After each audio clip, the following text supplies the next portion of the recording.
नमस्कार दोस्तों, आप सभी का फोकस एजुकेशन यूट्यूब चैनल में हार्दिक स्वागत है। नमस्कार। आज का हमारा विषय है खेल शब्दावली यानी स्पोर्ट्स टर्मिनोलॉजी। ये मतलब SSC, CGL, CHSL, MTS, GD जैसे सभी एसएससी और स्टेट एग्जाम्स के लिए एक बहुत ही महत्वपूर्ण टॉपिक है। जी बिल्कुल। और अक्सर स्टूडेंट्स इसमें कंफ्यूज हो जाते हैं। तो आज हम कोशिश करेंगे कि इस एक ही चर्चा में सभी महत्वपूर्ण खेलों से जुड़ी शब्दावली को पूरी तरह से कवर कर लें, जैसा कि परीक्षाओं में पूछा जाता है।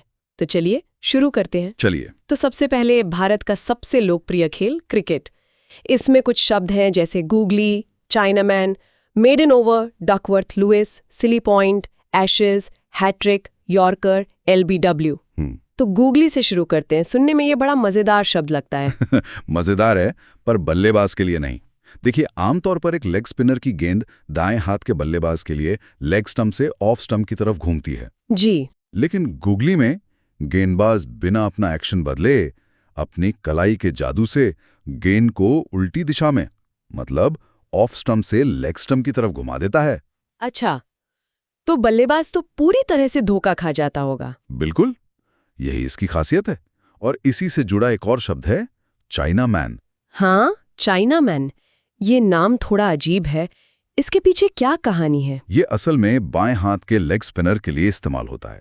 होता क्या है कि जब बाएं हाथ का गेंदबाज कलाई से स्पिन करता है तो उसकी गेंद दाएं हाथ के बल्लेबाज के लिए बिल्कुल गुगली की तरह अंदर आती है। ओके। और एक शब्द है मेडन ओवर।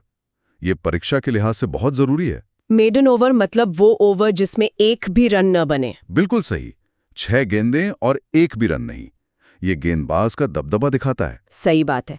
और हाँ, एक प्रीवियस ईयर क्वेश्चन भी था कि फाइन लेग और गली किस खेल से संबंधित है, तो इसका जवाब भी क्रिकेट ही है। जी, ये फील्डिंग पोजीशंस के नाम हैं। और आसान शब्द तो सबको पता ही होंगे, जैसे बल्लेबाजी, गेंदबाजी, स्टंपिंग, रन आउट, ये सब क्रिकेट से ही जुड़े हैं। चलिए अब क्रिकेट के मैदान से निकलकर फुटबॉल के मैदान में चलते हैं। जरूर। फुटबॉल में जो शब्द हैं वो है dribble, offside, penalty kick, free kick, corner kick, yellow या रेड कार्ड और थ्रो इन। इसमें ऑफसाइड का नियम सबसे ज्यादा लोगों को कंफ्यूज करता है। हाँ, इसे जरा आसान भाषा में समझाइए। देखिए, ऑफसाइड का नियम एक तरह से घात लगाकर हमला करने से रोकता है। मतलब जब आपका साथी आपको गेंद पास कर रहा हो तो उस पल में आपको गेंद के पीछे रहना होगा, और साथ ही विपक्षी टीम के आखिरी डिफेंडर गोलकीपर के अलावा के भी पीछे रहना होगा। अच्छा, मतलब आप बस गोल के पास खड़े होकर इंतजार नहीं कर सकते? बिल्कुल नहीं। ये खेल को गतिशील बनाता है। और ड्रिबल का मतलब है गेंद को पैरों से नियंत्रित करते हुए आगे बढ़ना। और इसमें एक अच्छी मेमोरी ट्रिक भी है। जहां भी किक शब्द आए, जैसे free kick, corner kick, penalty kick, वो ज्यादातर फुटबॉल से ही संबंधित होता है। हाँ, बस एक ड्रॉप किक अपवाद हो सकता है। सही कहा। और फुटबॉल से जुड़े कुछ फैक्ट्स भी जरूरी हैं, जैसे एक फुटबॉल मैच सामान्य तौर पर 90 मिनट का होता है। और भारत में संतोष ट्रॉफी फुटबॉल से संबंधित है। अच्छा, एक और पीवाईक्यू था कि स्ट्राइकर और स्टॉपर किस खेल की शब्दावली है, तो जवाब है फुटबॉल। जी, स्ट्राइकर वो जो गोल करता है और स्टॉपर वो जो गोल रोकता है, यानी डिफेंडर। और हाँ, फीफा फुटबॉल की सर्वोच्च संस्था है, ये भी याद रखना जरूरी है। बिल्कुल। अब फुटबॉल की पेनल्टी किक से याद आया हॉकी का पेनल्टी कॉर्नर। दोनों में बहुत फर्क है ना? जमीन आसमान का। और यहीं से हम हॉकी की दुनिया में आते हैं। हाँ, तो हॉकी की शब्दावली है bully, scoop, dribble, penalty corner, stick, striking circle और अंडरकटिंग। इसमें सबसे पहले तो ये कंफ्यूजन दूर करना जरूरी है। पेनल्टी किक फुटबॉल में है, जबकि पेनल्टी कॉर्नर या पेनल्टी स्ट्रोक हॉकी में है। ये बहुत महत्वपूर्ण पॉइंट है, इसमें कंफ्यूज नहीं होना है। बिल्कुल। अब बात करते हैं बुली की।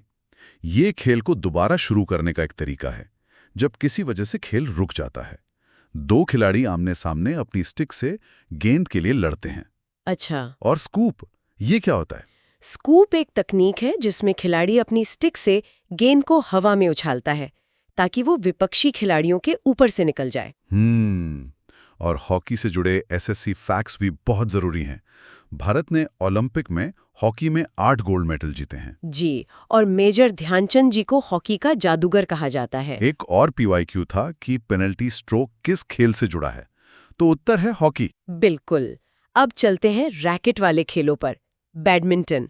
इसकी शब्दावली है smash, drop, deuce, love, double fault, forehand, backhand और नेट शॉट। इसमें लव और ड्यूस बड़े दिलचस्प शब्द हैं। लव का मतलब होता है स्कोर 0। लव मतलब 0, ये कैसे? माना जाता है कि ये फ्रेंच शब्द लोफ से आया है, जिसका मतलब है अंडा, और अंडे का आकार 0 जैसा होता है। तो 15 लव का मतलब है 15 0। वाह, ये तो मजेदार है। और ड्यूस? ड्यूस तब होता है जब दोनों खिलाड़ियों का स्कोर बराबर हो जाता है, जैसे 20-20। यहां से गेम जीतने के लिए लगातार 2 पॉइंट जीतने होते हैं। अच्छा, और स्मैश तो सबको पता ही होगा, शटलकॉक को जोर से नीचे की तरफ मारना। जी, और एक जरूरी फैक्ट है कि थॉमस कप पुरुषों का और उबेर कप महिलाओं का, ये बैडमिंटन के बहुत प्रसिद्ध टूर्नामेंट है। हाँ, ये अक्सर पूछा जाता है। और PYQ में ये भी आया था कि शटलकॉक का उपयोग किस खेल में होता है? जाहिर है बैडमिंटन। बिल्कुल, साइना नेहवाल और PV सिंधु इस खेल की प्रमुख खिलाड़ी हैं। अब बैडमिंटन से ही मिलते जुलते खेल लॉन टेनिस पर आते हैं। यहाँ की शब्दावली है ace, advantage, grand slam, volley, deuce, backspin, love. याद रखना होगा। अच्छा, टेनिस में एस का क्या मतलब है? एस एक ऐसी सर्विस होती है जिसे विपक्षी खिलाड़ी छू भी ना सके, मतलब सर्विस से सीधा पॉइंट। और ग्रैंड स्लैम क्या है? ग्रैंड स्लैम टेनिस के 4 सबसे बड़े टूर्नामेंट को मिलाकर कहते हैं। Australian open, French open, Wimbledon और US ओपन। अच्छा, और इनमें से विंबलडन सबसे पुराना है और घास के मैदान पर खेला जाता है ना? जी बिल्कुल। और एक PYQ है कि डबल फॉल्ट शब्द किस खेल में प्रयोग होता है? तो इसका जवाब है टेनिस, जब कोई खिलाड़ी लगातार 2 बार सर्विस गलत करता है। ओके, अब आते हैं एथलेटिक्स पर, जहां इंसान अपनी शारीरिक क्षमताओं को परखता है। सही। यहाँ के शब्द हैं relay, baton, sprint, hurdles, photo finish, shot put, discus throw और स्टीपल चेस। इसमें बैटन वो ट्यूब या रॉड होती है जिससे रिले रेस में एक धावक दूसरे को पास करता है। और स्टीपल चेस, ये नाम थोड़ा अलग है, ये कैसी दौड़ है? ये एक तरह की बाधा दौड़ है, लेकिन इसमें साधारण बाधाओं के साथ साथ पानी से भरा एक गड्ढा भी पार करना होता है। अरे वाह, और फोटो फिनिश? फोटो फिनिश का इस्तेमाल तब होता है जब 2 या 2 से ज्यादा धावक लगभग एक साथ फिनिश लाइन पार करते हैं और विजेता तय करना मुश्किल हो जाता है। तब हाई स्पीड कैमरे की मदद ली जाती है। एक PYQ था, फॉल स्टार्ट किस खेल से संबंधित है? ये दौड़ से संबंधित है, एथलेटिक्स में, जब कोई धावक सिग्नल से पहले ही दौड़ना शुरू कर दे। और ये तो सबको पता ही है कि नीरज चोपड़ा का संबंध जैवलिन थ्रो यानी भाला फेंक से है, जो एथलेटिक्स का ही हिस्सा है। बिल्कुल। चलिए अब रिंग के अंदर चलते हैं, मुक्केबाजी यानी बॉक्सिंग। जी। शब्दावली है जैब, हुक, अपरकट, नॉकआउट, KO, पंच, रिंग और किडनी पंच। ये शब्द खेल के आक्रामक स्वभाव को दिखाते हैं। जैब एक सीधा और तेज पंच होता है, हुक एक घुमावदार पंच है, और अपरकट नीचे से ऊपर की ओर थोड़ी पर मारा जाता है। और इन सब का नतीजा होता है नॉकआउट। ये क्या है? नॉकआउट या KO तब होता है जब एक मुक्केबाज पंच लगने के बाद गिर जाता है और रेफरी के 10 गिनने तक उठ नहीं पाता, तो उसे हारा हुआ घोषित कर दिया जाता है। अच्छा, और एक मेमोरी ट्रिक हो सकती है कि जहां भी पंच या कट जैसे शब्द आए, वो ज्यादातर बॉक्सिंग से जुड़ा होगा। हाँ, ये कहाँ कर सकती है। और बाउट शब्द का प्रयोग भी बॉक्सिंग के मुकाबले के लिए होता है। एक और बात, बॉक्सिंग जिस जगह खेली जाती है उसे रिंग कहते हैं, जबकि वो होती चौकोर है। जी, ये एक मजेदार विरोधाभास है। पुराने जमाने में घेरे में लड़ाई होती थी, नाम वहीं से रह गया। अच्छा, अब कुछ और खेलों को जल्दी से देख लेते हैं, जैसे शतरंज। शतरंज में सबसे जरूरी शब्द हैं checkmate, gambit, stalemate, grand master और कैसलिंग। चेकमेट मतलब खेल खत्म, राजा फंस गया। बिल्कुल। और एक महत्वपूर्ण तथ्य है कि विश्वनाथन आनंद भारत के पहले ग्रैंड मास्टर हैं। अब बात करते हैं गोल्फ की। इसकी शब्दावली है tee, birdie, eagle, bogey, hole. जी, इसमें टी वो जगह है जहां से शॉट की शुरुआत की जाती है। Birdie, eagle, bogey scoring terms हैं। और बास्केटबॉल? बास्केटबॉल में है डंक, ड्रिबल, फ्री थ्रो और रिबाउंड। हाँ, ड्रिबल यहाँ भी है, लेकिन हाथों से। सही। और 2 बहुत जरूरी शब्द और हैं। बटरफ्लाई शब्द तैराकी से जुड़ा है। Butterfly stroke. जी। और क्यू शब्द बिलियर्ड से जुड़ा है, वो स्टिक जिससे गेंद को मारते हैं। अब बात करते हैं बड़े खेल आयोजनों जैसे ओलंपिक की। यहाँ शब्द है motto, mascot, torch relay, podium, doping. Mascot क्या होता है? मैस्कॉट या शुभंकर किसी खेल आयोजन का प्रतीक चिन्ह होता है। अक्सर कोई जानवर या पात्र जो मेजबान देश की संस्कृति को दर्शाता है। और डोपिंग? डोपिंग का मतलब है प्रदर्शन बढ़ाने के लिए प्रतिबंधित दवाओं का इस्तेमाल करना। यह खेल भावना के बिल्कुल खिलाफ है। हाँ, ये एक बहुत बड़ा मुद्दा है।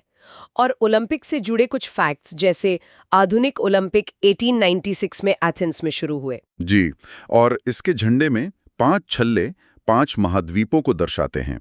एक PYQ भी है कि ओलंपिक ध्वज में काला छल्ला किस महाद्वीप का प्रतीक है? इसका उत्तर है अफ्रीका। और ओलंपिक का आदर्श वाक्य है सिटियस अल्टियस फोर्टियस, यानी तेज, ऊंचा, मजबूत। बिल्कुल। अब उस सेक्शन पर आते हैं जो सबसे ज्यादा कंफ्यूजन पैदा करता है, ऐसे शब्द जो एक से ज्यादा खेलों में इस्तेमाल होते हैं। हाँ, ये बहुत जरूरी है। जैसे पेनाल्टी, फुटबॉल में पेनाल्टी किक है तो हॉकी में पेनल्टी कॉर्नर या पेनल्टी स्ट्रोक है। और ड्रिबल तो हमने देखा ही, फुटबॉल, बास्केटबॉल और हॉकी तीनों में है। सही।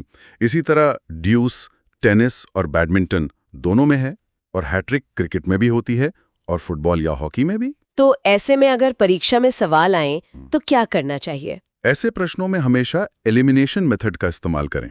ऑप्शंस को देखें और जो बिल्कुल नहीं हो सकते उन्हें पहले हटा दें। इससे सही जवाब तक पहुंचना आसान हो जाता है। ये एक गोल्डन रूल है। जी। चलिए, तो अब एक रैपिड फायर रिवीजन हो जाए कुछ और महत्वपूर्ण शब्दावली का। जरूर। पिचर, बेसबॉल, डायमंड, ये बेसबॉल के ग्राउंड को कहते हैं। बुल्सआई, शूटिंग या तीरंदाजी, चेकमेट, शतरंज, डबल नेल्सन, कुश्ती, टी, गोल्फ, कॉक्स, ये नौका दौड़ से जुड़ा है। और बंकर, ये पोलो और गोल्फ दोनों में होता है। बहुत बढ़िया। तो ये थे खेलों से जुड़े लगभग सभी महत्वपूर्ण शब्द। और SSC के एस्पिरेंट्स के लिए एक सलाह है कि खेल और उनसे संबंधित ट्रॉफियां भी जरूर पढ़कर जाएं। बिल्कुल, वो भी एक बहुत ही जरूरी टॉपिक है। तो सभी को आपकी परीक्षा के लिए all the best. All the best. If you found this video helpful for SSC exams, please like and subscribe to the channel.